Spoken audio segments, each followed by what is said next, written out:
Reshaping Iowa. Governor Terry Branstad envisioning improving schools, stimulating business, and balancing budgets.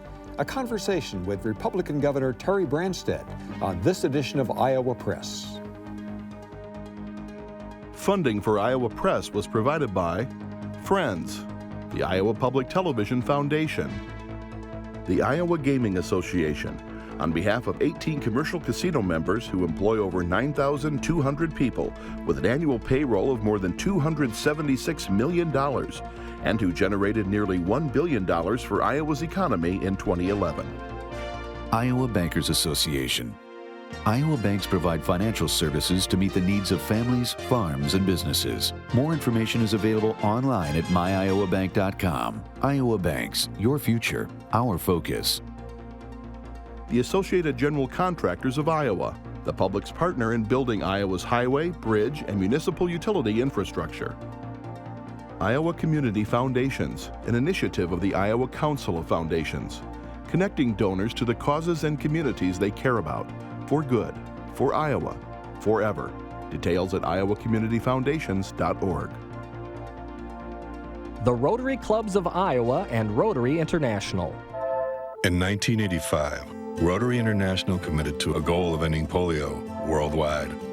Very soon now, after immunizing over 2 billion children, the goal will be achieved. Rotary, humanity in motion. Iowa's hospitals provide jobs to 70,000 Iowans and have a $6 billion impact to the state's economy. Read more at www.ihaonline.org. The Iowa Hospital Association. We care about Iowa's health. Iowa's private colleges and universities, enrolling 25% of the total Iowa higher education enrollment and conferring 44% of the baccalaureate and 40% of the graduate degrees in the state. More information is available at www.thinkindependently.com. For decades, Iowa Press has brought you politicians and newsmakers from across Iowa and beyond. Celebrating 41 years of broadcast excellence on statewide Iowa Public Television. This is the Friday, February 3 edition of Iowa Press. Here is Dean Borg. Terry Branstad knows the Iowa State House, first coming to the legislature in 1973 as a Winnebago County representative. 6 years later, he was lieutenant governor. 4 years after that, moving into the governor's office, at that time the youngest governor in the nation. And after governing for 16 years, he took 12 years off in the private sector, part of that time as president of Des Moines University, but moving back a little over a year ago as Iowa's chief executive again. So looking at it another way, Terry Branstad has been governing Iowa for 17 of the last 29 years. So not only does he know his way around the State House, all of state government is familiar territory. Governor, welcome back to Iowa Press. And this is familiar territory too. Well, it is. I've been in Iowa Press a few times, and it's always fun to do this. And, you know, I'm enjoying the opportunity to serve the people of Iowa again. Kim Reynolds, the Lieutenant Governor, and I are really working as a team. And we made great progress last year in getting the state's financial house in order. And this year, we're really focusing on education and our jobs agenda. Yeah, we'll be asking. Across the table, though, the people who will help in asking those questions, Associated Press senior political writer Mike Glover and Radio Iowa News Director Kay Henderson. Governor, it wouldn't be an official Iowa Press show if we didn't talk a little bit about politics. In this past week, Matt Strawn, the chairman of the Republican Party, resigned, despite what a lot of people say was a pretty successful tenure. What went on there, and what role did you have in it? Well, first of all, I really had no role in that, except I was very supportive of Matt. I thought he did a good job as state chairman. When he came in as state chairman, the party was in debt. He's leaving the state with the party in a good financial position. During the time that he was the chairman of the party, Republican registration grew and Democratic registration shrunk. He helped us win the governorship, the Secretary of State's office, and also gain control of the House of Representatives with 60 Republicans out of 100 in the House and 6 seats in the Senate. So I think his tenure, 3 years as state chairman, will go down as one of the most successful. Then what happened? I think maybe he just got tired of it. It's a very demanding job, and he just went through the rigors of the Iowa caucuses. And obviously we had the biggest turnout in Republican caucus in history and the closest election. And I think after all of that, and I think he had indicated before that it was a limited amount of time that he was willing to serve. I appreciate the time and the commitment that he made, and it was a personal decision that he made. Then who do you have as a favorite for his replacement? Well, I think the vice chairman, Bill Schickel from Mason City. He's he's served on the Central Committee, and he's now the vice chair. He also served in the legislature, was a mayor of Mason City. He's a good guy. I'd certainly like to see him, at least in an interim basis, serve as state chairman, and then there will be election this spring of new members of the Central Committee, and obviously the Central Committee chooses the state chairman, but I think Bill Schickel would be a good choice, and certainly keep my continuity. Through the spring. Through the spring. Not just a temporary choice, through the spring until the new committee is elected. And Right. Yeah. Last I checked, 2012 was an election year. Isn't this bad timing to have the Iowa Republican Party without a leader? Well, I don't think we're without a leader because Bill Schickel, I think, is in a position to step right in, and certainly I appreciate the work that Matt Strawn did. But it's not easy to be state chairman of any political party, and Matt did it during a challenging time and a time then we had great success, and I'm very appreciative of all the support and help that he gave me and how hard he worked to preserve our First Nation caucuses and keep them in 2012. Speaking of, what changes would you like to see in the caucus tabulation process?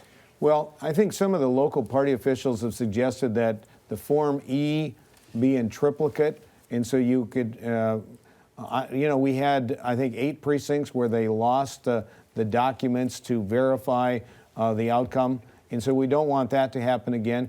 When you have 1,774 precincts and you have volunteers doing this, it's not surprising you'd have some honest mistakes made. But I think for the most part they did a really good job, and I think we can learn, however, from the mistakes were made and hopefully avoid that by having this in triplicate and also additional training. And I know that they increased the training dramatically this time, but we need to do even more. And what's the damage to the caucuses? I mean, look at the way we look around the country. On caucus night, we declare Mitt Romney the winner. A couple weeks later, we say we really don't know who won.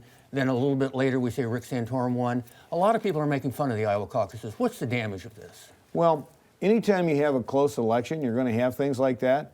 Even in a primary election, sometimes you have and when you have I think caucus 9 was 8 votes, and then finally they determined Santorum won by 34 votes. But when you have, of 221,000 votes cast, less than 100 vote difference, it's not surprising that you'd have that. But that's just kind of the nature of it. I think one point to make, however, is we've never said that Iowa necessarily always chooses the winner. We do winnow the field, and there's still 4 candidates left. And they're the people that came in 1, 2, 3, and 4 in Iowa. So I think it does show Iowa did perform its function of winnowing the field, and many of the others have now dropped out, and it's down to the 4 that came in the top 4 positions in Iowa. Let's go back to the appointment of a new party chair.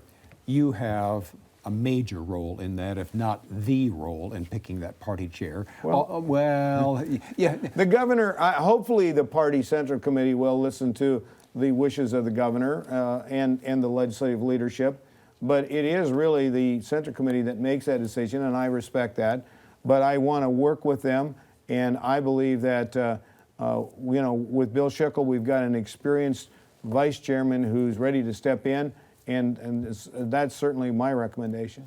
But within the party, there are deep divisions within the Republican Party of Iowa. That's no secret. Matt Strawn tried to bridge those and did it very diplomatically. I think he did a great job. That's the kind of a person you're going to have back in there again. So will you do some influencing on that? Well, as I said, I respect the fact that... What kind of a person do you want?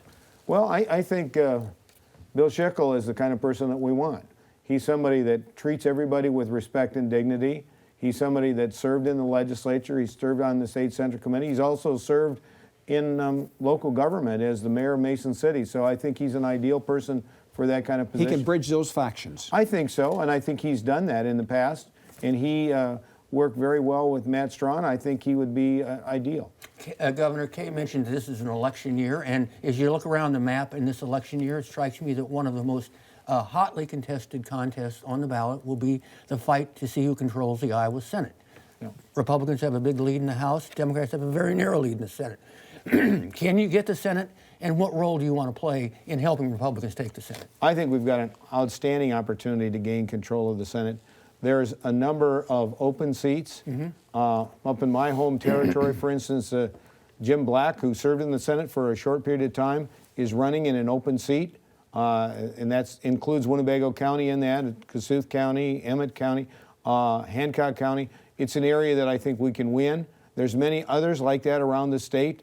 There's one over in eastern Iowa where Andrew Nave lost by 70 votes last time. Under reapportionment, the part that he lost was Jackson County. He's not even in the district. He's got Clinton County and northern Scott County. And there's several. I can go around the state of Iowa and identify several other seats I think we can pick up. The key is quality candidates, people that will work hard, and I believe that we're going to have that. And Jerry Bain is the new party leader. He and I are friends.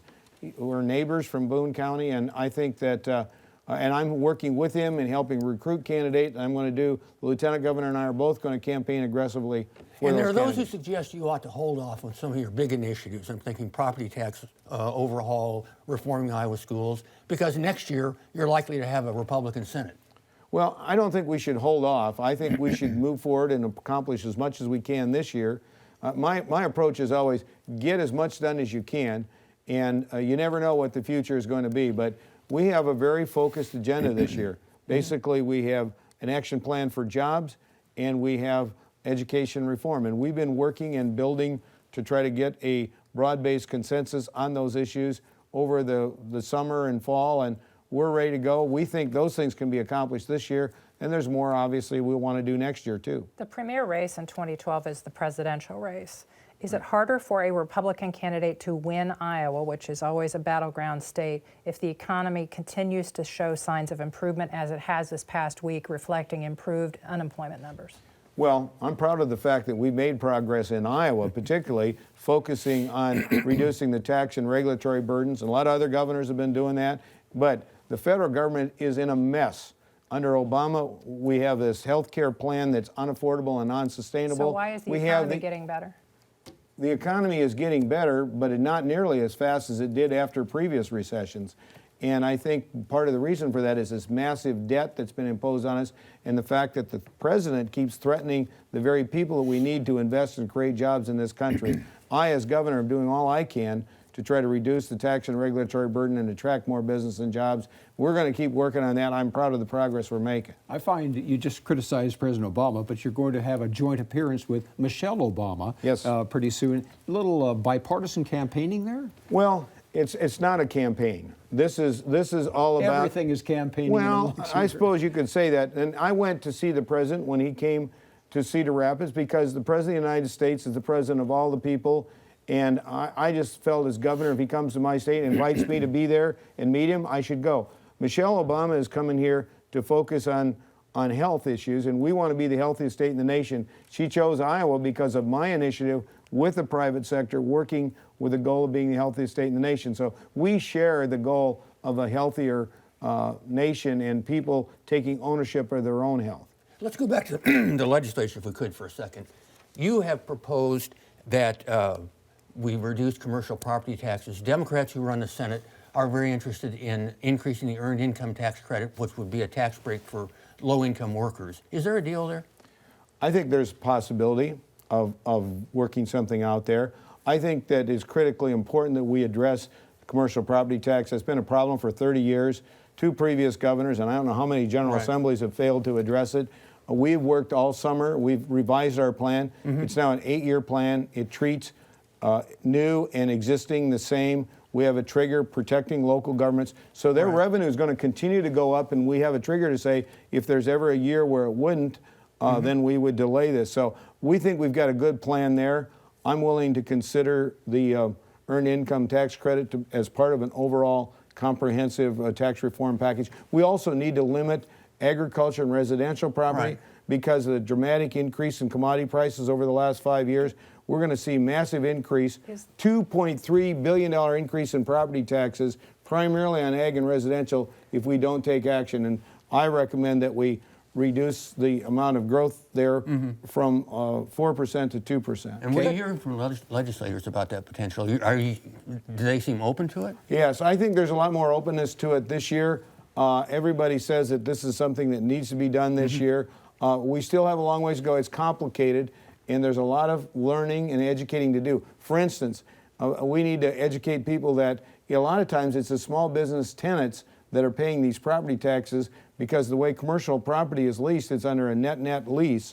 And so the tenant actually has to pay the property tax for their footprint. That's why I had Ying Saw at the State of the State address, because she is a small business entrepreneur who works with, as a CPA, with a lot of other small businesses, and knows how critical reducing the commercial property tax burden is to growing small businesses in our state. Okay. Let's throw another tax into this mix, the gas tax. You told city and county officials recently that if they work with you on reducing commercial property taxes, you would work with them on raising the gas tax. Well, here's what I've said. And first of all, you got to remember, I appointed the Transportation 2020 Task Force to look at what the needs are for cities, counties, and the state in terms of motor fuel user fees. And I think you got to look at beyond just gas and diesel fuel, because you got to look at those vehicles that don't use gas and diesel fuel so that all users pay their fair share. But what I said is, we don't need to and shouldn't this year, with the financial problems that many people are having, raise the tax. However, in future years, I'm open to considering that, provided that we show that we are doing all we can to reduce administrative costs and duplication in transportation. Paul Turbino's already...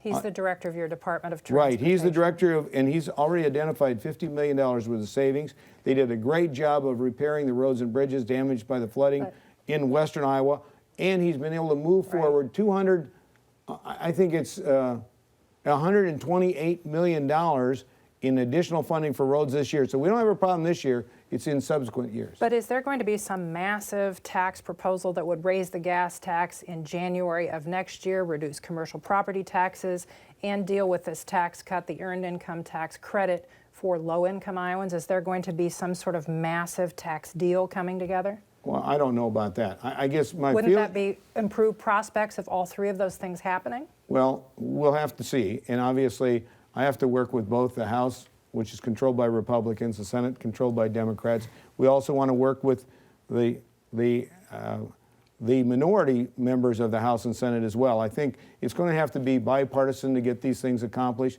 and I want to work with everybody. I want to see us accomplish as much as we can this session, and I'm certainly open to trying to find a way that we can make this a win-win situation. Mainly, I want it to be a win for Iowa taxpayers by reducing the tax burden and making Iowa more attractive for growth in jobs and businesses. Legislators seem a bit receptive to your proposal to overhaul the state's education system. A lot of them seem to like a lot of it, but there are a couple of sticking points that I hear a lot about. One is ending social promotion for third graders who can't demonstrate the ability to read, and the other is requiring all 11th graders to take an ACT test. There seems to be some pushback in those two things. How do you overcome it?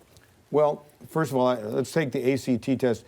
Des Moines School's already doing that, and Nancy Sebring is saying really good things about what that's done for Des Moines and how they had kids that hadn't thought that they could go on to college now see, because they've taken that ACT test, they do have the ability to do that. So I'd like to see us make that available for the whole state. And on the question of the third grade retention, remember this is an early literacy focus, and that is just the last resort. We want to start in preschool, kindergarten, first, second, and third grade, and work intensively with kids that are having trouble learning to read and doing everything we can to help them, including summer school, including different techniques. Is that something you'd throw overboard, though, in order to get... You wouldn't? I don't want to throw anything overboard. And what we've seen in the state of Florida, where they started this 10 years ago, they have gone from being a very low-performing state to now they exceed us.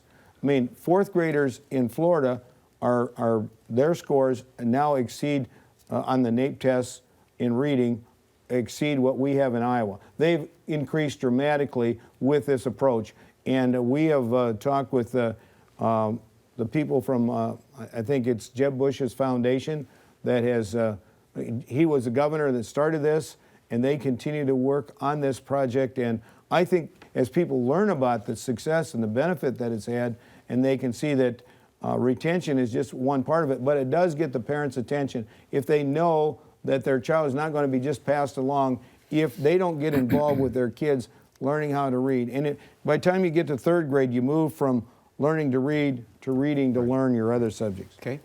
Senate Democrats this week plan to advance a bill which would provide 4% more in general per pupil state aid to schools in the school year that starts 2 years from now. You have said that you wish them not to do that. Right. Why?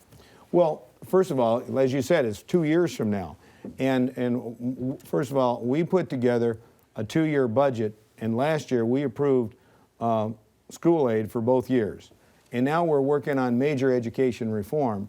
And we have, because of the concern expressed by many, we have put off till next year addressing a new teacher compensation system and possibility of longer school days and school years. These are going to cost some money, and I think we ought to target our resources in education to things that are going to improve student achievement instead of just focusing on the old battle over allowable growth, which went on for decades and decades and didn't do anything. During the time that we were fighting over that, our test scores have been stagnant and other states have gone ahead of us. How do you deal with the sticker shock that people are going to have next year when you combine those two things, enhanced teacher pay and extending the school year? Well, I think we have to look at it realistically.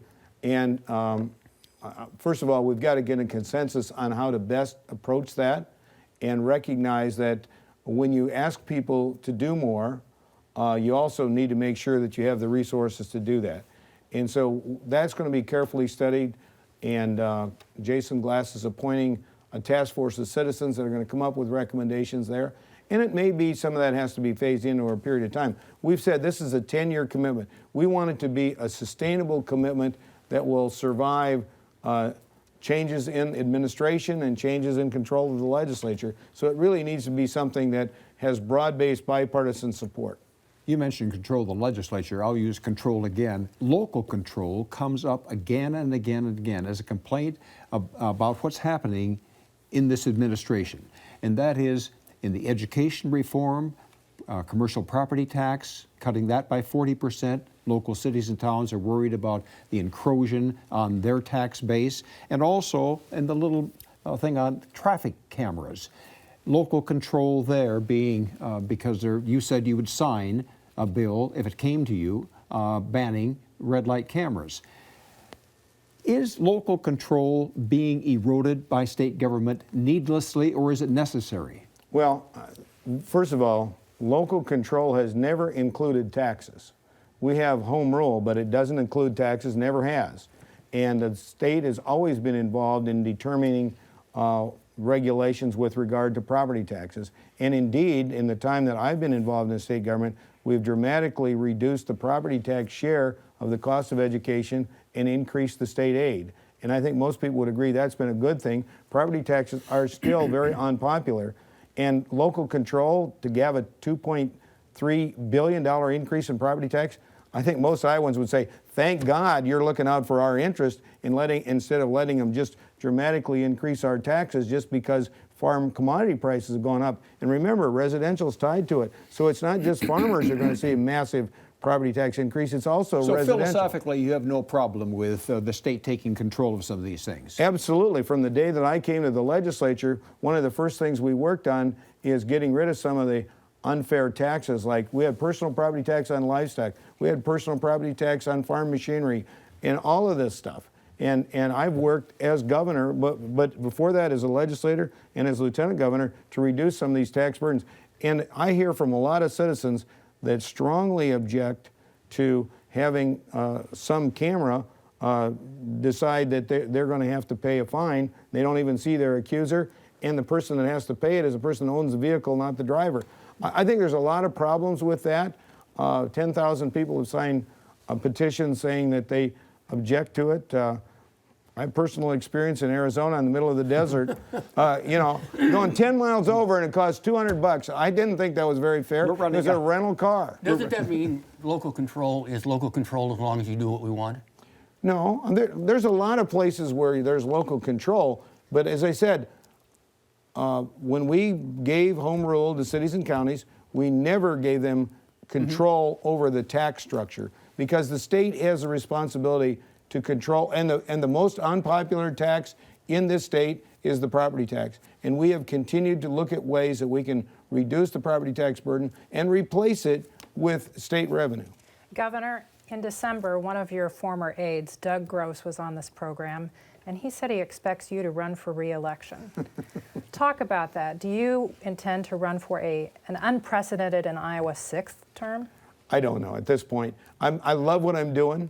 I'm honored and proud to have the opportunity to serve the people of Iowa again, and I'm feeling good and enjoying what I'm doing, and we'll make that decision come 2014. That's a long time off. In the meantime, I'm going to work hard every day, go to every county every year, and everything I can to accomplish as much as possible. But if you do run, you would hold the nationwide record. You would eclipse someone named George Clinton, who was New York governor. Does that mean something to you? Well, George Clinton was a governor of New York back in 1777 under the Articles of Confederation. That's a long time ago. I never met the guy. Isn't that kind of a long-winded? Isn't that kind of a long-winded way of saying yes? Well, no. It just says we haven't made that decision. I don't believe in making a decision that doesn't have to be made until March of 2014, until we get to 2014. This is 2012. I'm focused on what we can accomplish in this session and how we can make more progress. I'm focused on time right now, and we're out of it. Thanks, Thank you, Governor, Dean. for being with us today. Thank you. We'll be back with another edition of Iowa Press next weekend, 7:30 Friday night, and our new time at noon on Sunday. I'm Dean Borg, and thanks for joining us today. Archive editions of Iowa Press can be accessed on the World Wide Web. Audio and video streaming is available, as are transcripts, at www.iptv.org.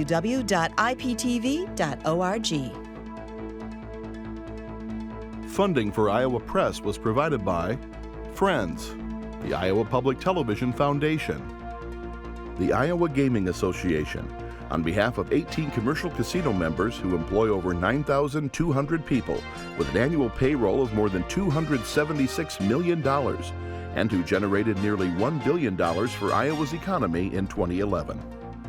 Iowa Bankers Association. Iowa banks provide financial services to meet the needs of families, farms, and businesses. More information is available online at myiowabank.com. Iowa Banks, your future, our focus. The Associated General Contractors of Iowa, the public's partner in building Iowa's highway, bridge, and municipal utility infrastructure. Iowa Community Foundations, an initiative of the Iowa Council of Foundations, connecting donors to the causes and communities they care about, for good, for Iowa, forever. Details at iowacommunityfoundations.org. The Rotary Clubs of Iowa and Rotary International. In 1985, Rotary International committed to a goal of ending polio worldwide. Very soon now, after immunizing over 2 billion children, the goal will be achieved. Rotary, humanity in motion. Iowa's hospitals provide jobs to 70,000 Iowans and have a $6 billion impact to the state's economy. Read more at www.ihaonline.org. The Iowa Hospital Association. We care about Iowa's health. Iowa's private colleges and universities, enrolling 25% of the total Iowa higher education enrollment and conferring 44% of the baccalaureate and 40% of the graduate degrees in the state. More information is available at www.thinkindependently.com.